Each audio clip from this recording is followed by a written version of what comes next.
பள்ளி மாணவர்களை நல்வழிப்படுத்த பெரிதும் உதவுவது கனிவே என்ற அணியின் சார்பிலே 11ஆம் வகுப்பு மாணவன் பரத் அவர்கள் இதோ உங்கள் முன்னால். நகைச்சுவையாக பேசி நம் மனதில் நீங்க இடம் பிடித்திருக்கும் அருமை அண்ணன் ராஜா அவர்களுக்கும், கனிவாக பேசி கனியான கருத்துக்களை தெரிவிக்கும் உயர் திருமதி பாரதி பாஸ்கர் அவர்களுக்கும், மாணவர்களாகிய எங்களை ஊக்கப்படுத்தும் தாளாளர் அவர்களுக்கும், தலைமை ஆசிரியர் அவர்களுக்கும், மாணவர்களாகிய எங்களை வளர்க்க பெரும்பாடுபடும் பல கனவுகளோடு வளர்க்கும் ஆசிரியர்களுக்கும், பெற்றோர்களுக்கும், இந்த நிகழ்வை காண வந்திருக்கும் சபையோருக்கும் என் வணக்கத்தை தெரிவித்துக் கொள்கிறேன். மாணவர்களை நல்வழிப்படுத்த பெரிதும் உதவுவது கனிவேதான். இப்போ இருக்கிற சூழ்நிலையில நம்மள பல பேர் ஒரு டைம் டேபிள் போட்டு வாழ்ந்துகிட்டு இருப்போம். வீட்டுக்கு போனவுடனே ரொம்ப வெயிட் முடியல அப்படின்ட்டு பேகை ஒரு மூலையில தூக்கி போட்டுட்டு டிவி சுவிட்சை போடுவோம். போட்டு டெஸ்ட் கிரிக்கெட் என்ன ஆச்சுன்னு பார்ப்போம். அப்புறம் 5:30 மணிக்கு ஸ்நாக்ஸ் எல்லாம் சாப்பிட்டு ஒரு சில பேர் காதில் ஹெட்ஃபோன் மாட்டிக்கிட்டு விளையாட போயிடுவாங்க. ஒரு சில பேர் ரொம்ப நல்லவங்க டியூஷனுக்கு போயிடுவாங்க. கிட்டத்தட்ட 2 பேருமே போயிட்டு ஒரு 7 மணிக்கு வருவாங்க. வந்த உடனே சிஸ்டம் ஆன் பண்ணி கேம்ஸ் விளையாட ஆரம்பிச்சிருவாங்க. அப்படி இல்லைன்னா ஃபேஸ்புக்கில் என்ன கமெண்ட் அடிக்கலாம், ட்விட்டரில் என்ன ட்விஸ்ட் பண்ணலாம், மெயில் வந்துச்சா ரயில் வந்துச்சா அப்படி நோண்ட ஆரம்பிச்சிருவாங்க. எது வருதோ இல்லையோ நைட் 8 மணிக்கு கரெக்டாக டின்னர் வந்துடும். டின்னர் சாப்பிட்டோன்னே என்ன வரும், காலையில் 6 மணிலேருந்து 8 மணி வரைக்கும் கஷ்டப்படுறாங்களே, தூக்கம் தான் வரும். இருந்தாலும் அப்பா அம்மா திட்டுவாங்களே அப்படின்ற ஒரே ஒரு காரணத்துக்காக கொஞ்ச நேரம் ஹோம்ஒர்க் பண்ணிட்டு இருப்பாங்க. உண்மையாக சொல்ல போனோம்னா ஹோம்ஒர்க் பண்ணுறவர் நடிச்சுக்கிட்டு இருப்பாங்க. 9 மணிக்கு சூப்பர் சிங்கர் வந்துடும், அதை பார்க்க போயிடுவாங்க. அதுவும் விடிஞ்சிரும். மறுநாள் காலையில் நம்ம ஆளுங்க இன்னும் ஃபாஸ்ட்டாக வேலை செய்வாங்க தெரியுமா. சார் வர்றதுக்கு 5 நிமிஷம் ஆகும். அதுக்குள்ள பக்கத்தில் இருக்கங்கிட்ட நோட்டை வாங்கி கிழி கிளின்னு பேப்பரே கிளிகிற அளவுக்கு ஃபாஸ்ட்டாக எழுதுவாங்க. இதெல்லாம் எதுக்கு, நம்ம ஹோம்ஒர்க் செய்யலன்ட்டு சார் கண்டுபிடிச்சிட்டாருன்னா ஓப்பன் ஹவுஸில் பேரண்ட்ஸ் கிட்ட சொல்லிடுவாங்க. பேரண்ட்ஸ் என்ன பண்ணுவாங்க, ரொம்ப கண்டிப்பாக நடந்துக்குவாங்க. சைக்கிளை தொட்டா தொடாத, சிஸ்டத்தை தொட்டா தொடாத அப்படின்னு எதுக்கு எடுத்தாலும் கண்டிப்பாங்க. இந்த மாதிரி கண்டிப்பாக இருந்தால் மாணவர்கள் நல்வழிக்கு வருவாங்களா? எதிரணியினர் கேட்டால் கண்டிப்பாக வருவாங்கன்னு சொல்லுவாங்க. வருவாங்க. எத்தனை நாளைக்கு? 5 நாளைக்கு தாங்க வருவாங்க. மறுபடியும் வேதாளம் முருங்கமர் நேர கதையா அதையே செய்ய ஆரம்பிச்சிருவாங்க. பெற்றோர்களே, நீங்க எங்களை திட்டாதீங்க. ஸ்டூடெண்ட்ஸ் பாவம்.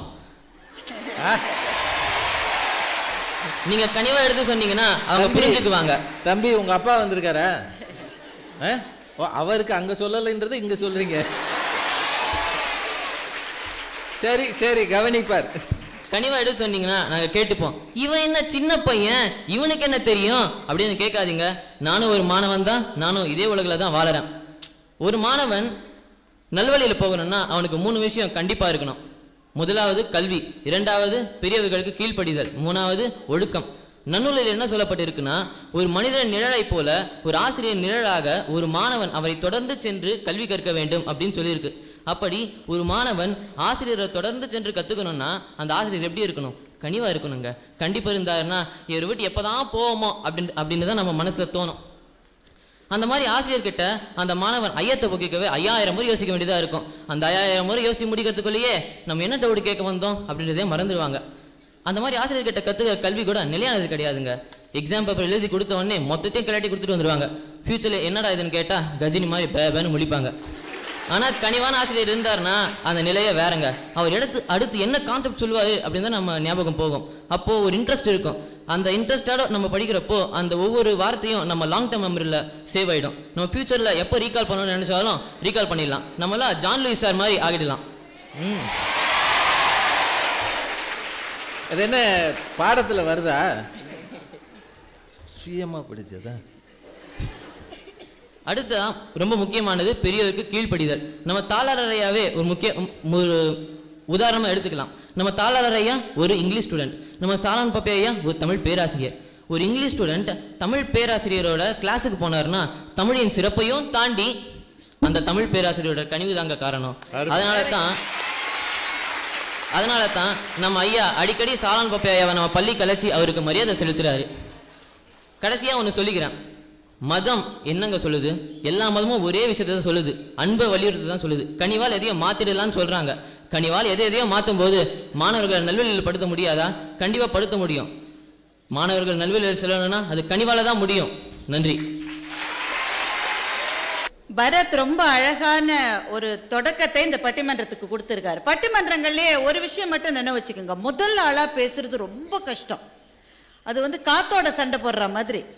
எதிரில இருந்து யாராவது சொன்னா தானே அதுக்கு மறுப்பு ஒன்று சொல்லியிருக்க முடியும். முதல் ஆளா பேசுகிற போது இவங்க என்ன சொல்லுவாங்கன்னு யோசிச்சுட்டு அதுக்கு மறுப்பு சொல்லுவது முதல் பேச்சாளருக்கு ரொம்ப கஷ்டமான வேலை. ஆனா பரத் ஒண்ணு அதுக்கெல்லாம் கவலைப்பட்டதாவே தெரியல. இது இந்த எக்ஸ்பிரஸ் எங்கேயுமே நிக்காம ஓடி அவர் பெல் அடிச்ச உடனே அவரை கொஞ்சம் முறைச்சு பார்த்துட்டு அப்புறம் தான் நின்று இருக்கு அந்த ட்ரெயின். அதையும் கவனிச்சிட்டீங்களா? பரத்தினுடைய பேச்சு இன்றைய மாணவர்களினுடைய எதிர்பார்ப்பினுடைய பிரதிபலிப்பு. உங்களுடைய வாழ்க்கை என்பது எவ்வளவு வேகமா போயிட்டு இருக்கு. அப்போ நான் நினைச்ச காலையில எழுந்து நீங்க நிஜமாவே ஹோம்ஒர்க் பண்றீங்கன்னு, பரத் சொன்னப்புறம் தான் தெரியுது ஷோ காட்டுறீங்கன்னு. லாங் டேர்ம் மெமரியில சேவ் ஆகிற அட்வைஸா இருக்கணும்னா கனிவோட சொல்லப்படுவதா இருக்கணும். அப்பதான் அதை எப்ப வேணும்னாலும் ரீகால் பண்ணலான்னு பரத் சொன்னதை நான் ரொம்ப ரொம்ப ரசித்தேன். அவருக்கு என்னுடைய பாராட்டுகள்.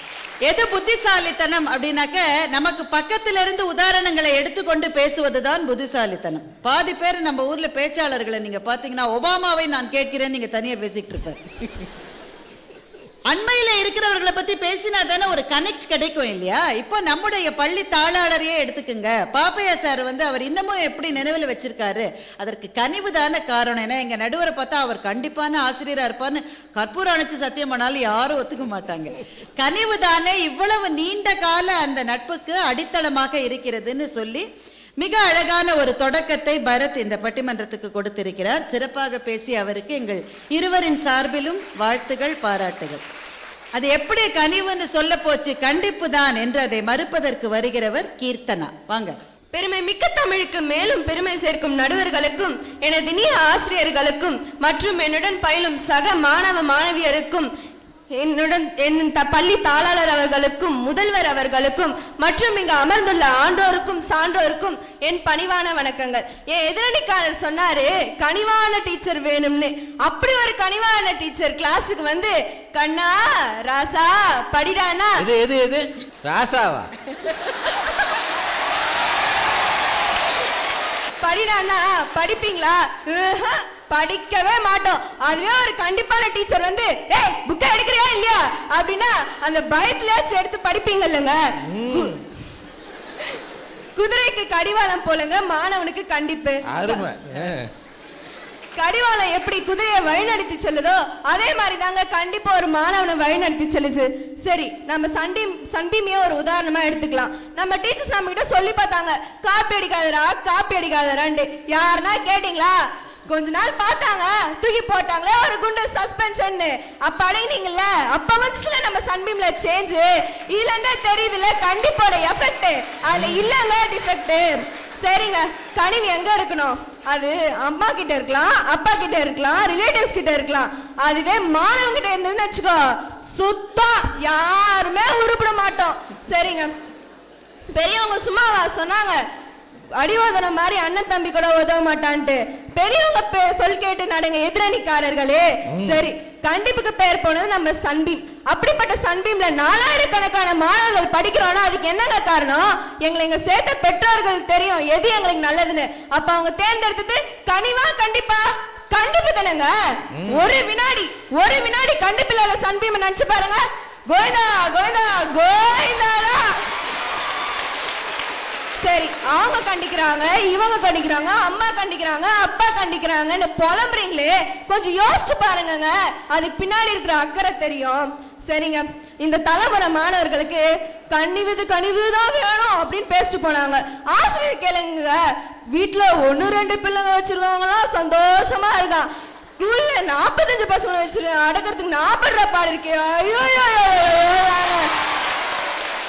புளி சேர்த்தா புளிசோறு, தயிர் சேர்த்தா தயிர் சோறு, கனிவு சேர்த்தா மானம் தண்டச்சோறு தாயா. என்னையா நிலாச்சோறு சாப்பிட வேண்டிய வயசுல தண்டச்சோரை பத்தி பேசணும் பாக்குறீங்களா? நான் எப்பவுமே உண்மையிலாங்க பேசுவேன். அதனால தாங்க சொன்னேன். மாணவன்றவன் காட்டாற்று வெள்ளம் போல. அவனை கண்டிப்பா டேம் போட்டு அடக்கலன்னா அந்த தண்ணி எப்படி கடல்ல சேர்ந்து உப்பா மாதிரி யாருக்கும் பயன் இல்லாம போதோ அதே மாதிரி மாணவனுடைய எதிர்காலமும் பாழாகிடுங்க. ஆசிரியர்களை ஆதரிக்கவர்கள் எவரும் கண்டிப்பை எதிர்க்க மாட்டாங்க.